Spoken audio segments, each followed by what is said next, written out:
Desde muito tempo, os anarquistas têm sido perseguidos pelas autoridades em todo o mundo. Nenhum governo do mundo tolerou ou tolera as ideias libertárias. Desde a antiga União Soviética, ou nos Estados Unidos, em regimes fascistas ou nas democracias liberais, partidários do anarquismo sofreram com a prisão, com o exílio, com a lâmina das guilhotinas e as cadeiras elétricas. Por outro lado, as histórias desses dissidentes políticos têm deixado um legado de luta por justiça, que jamais poderá ser feita pelas prisões, pela polícia e pelos magistrados que se utilizam de uma máscara de legalidade para esconder a verdadeira face do Estado, que é a violência. Violência essa utilizada para manter os privilégios de uma minoria e o controle de uma massa explorada.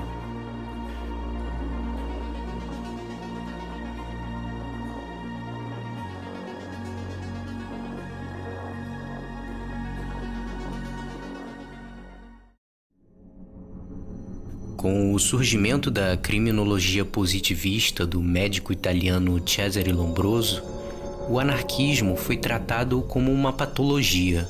Lombroso formulou sua famosa teoria do criminoso nato. De acordo com essa teoria, os comportamentos humanos seriam biologicamente determinados a partir das características antropométricas dos indivíduos.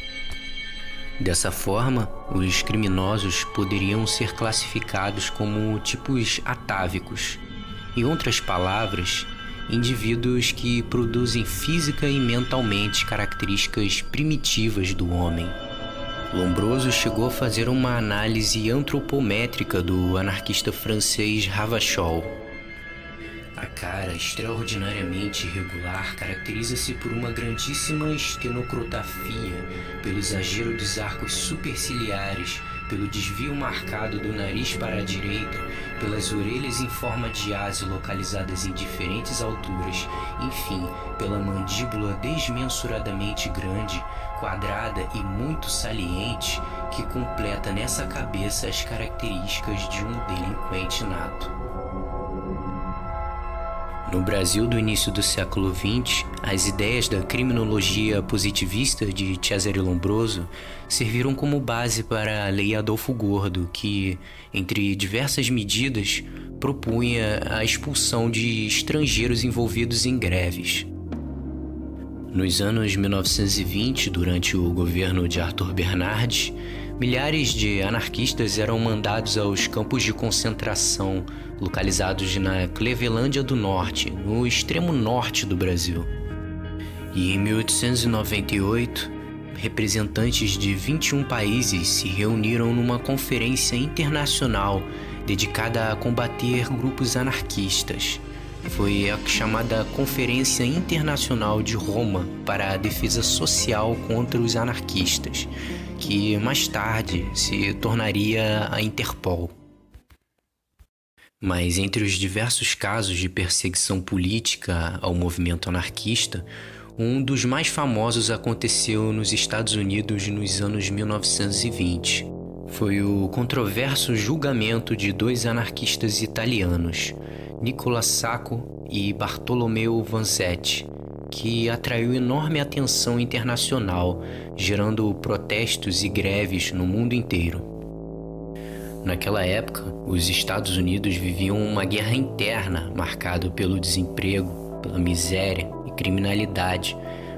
Com forte presença sindical dos anarquistas, a IWW era uma das grandes organizações sindicais dos Estados Unidos. E isso amedrontava os industriais e as elites norte-americanas que temiam uma revolução como acontecera na Rússia em 1917. Por isso, imigrantes europeus, sobretudo os italianos que traziam a ideologia anarquista, integraram a lista de inimigos públicos.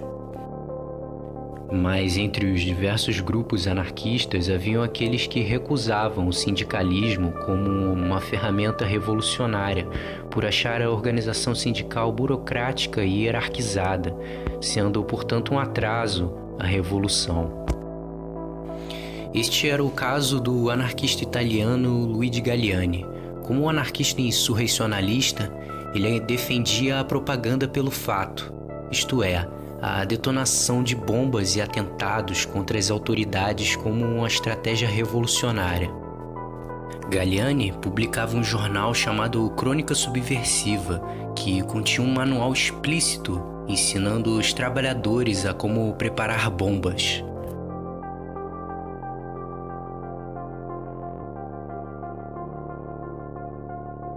A reivindicação da violência feita por Luigi Galliani foi posta em prática por seus seguidores em 1914. Os gallianistas, como eram chamados, estiveram envolvidos em pelo menos 2 ataques em Nova York, depois que a polícia reprimiu um protesto na casa do bilionário Rockefeller. Sacco e Vanzetti, ambos italianos, um sapateiro e o outro vendedor de peixes, eram simpáticos à ideia de Luigi Galliani e foram presos no dia 5 de maio de 1920 por estarem armados, até aí uma coisa comum para a maioria dos americanos. Inicialmente, os 2 anarquistas foram acusados de porte ilegal de arma, mas em seguida foram acusados de 2 assassinatos ocorridos num assalto a uma fábrica de sapatos no dia 15 de abril do mesmo ano. A partir daí, a grande imprensa americana imediatamente passou a divulgar a prisão dos italianos, utilizando a sua filiação anarquista como prova moral de propensão à criminalidade e delinquência. Vanzetti havia dito que no dia do delito estivera vendendo peixe, versão essa que foi confirmada por nada menos que 13 pessoas. Mas como o clima na época era de guerra ao movimento operário, os magistrados encaravam o julgamento com bastante parcialidade. E sobre indícios extremamente frágeis, Sacco e Vanzetti foram considerados culpados por veredito do júri em 14 de julho. No entanto, em 18 de novembro de 1925, o português Celestino Madeiros confessou ter participado do crime com a gangue Joey Morelli e negou o envolvimento dos 2 anarquistas. Tratava-se, portanto, de um crime cometido por gangsters e não por anarquistas em busca de dinheiro.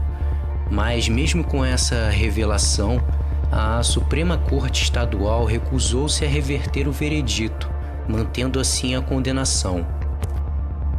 Após sua condenação, Vanzetti afirmou: "Não apenas não cometi um delito em toda a minha vida, como combati toda a vida para eliminar os crimes que a lei oficial e a lei moral condenam, como também o delito que a moral oficial admitem e santificam, a exploração do homem pelo homem." No dia 23 de agosto de 1927, à meia-noite, Sacco e mais tarde Vanzetti são mortos na cadeira elétrica. No dia seguinte, diversos jornais da imprensa operária de todo o mundo noticiaram a execução de Sacco e Vanzetti.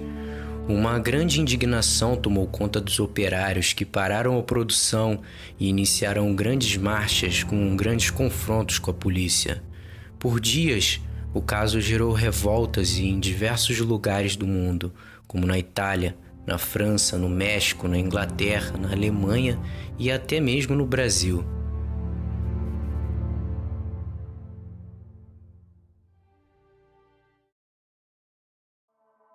Não pense que a repressão ficou no passado. Ainda hoje, o movimento libertário tem sido alvo preferencial da seletividade penal. Uma publicação recente de documentos internos da Polícia do Estado do Rio de Janeiro escancara isso. Nos documentos, a polícia solicita um grande aparato repressor para as manifestações antirracistas por causa da, abre aspas, possibilidade de grande mobilização de manifestantes em virtude da convocação de adeptos dos partidos políticos opositores e anarquistas. A PM carioca também se dos entregadores de aplicativo como um risco à ordem pública, enquanto elogiou as manifestações pró-Bolsonaro. Mas não é só por aqui que o Estado criminaliza seletivamente trabalhadores e partidários do anarquismo, seja nos Estados Unidos com os recentes protestos antirracistas, seja no Chile com a violência perpetrada pelo Estado neoliberal ou com o Estado turco que invade Rojava. Existem milhares de presos políticos ao redor do mundo.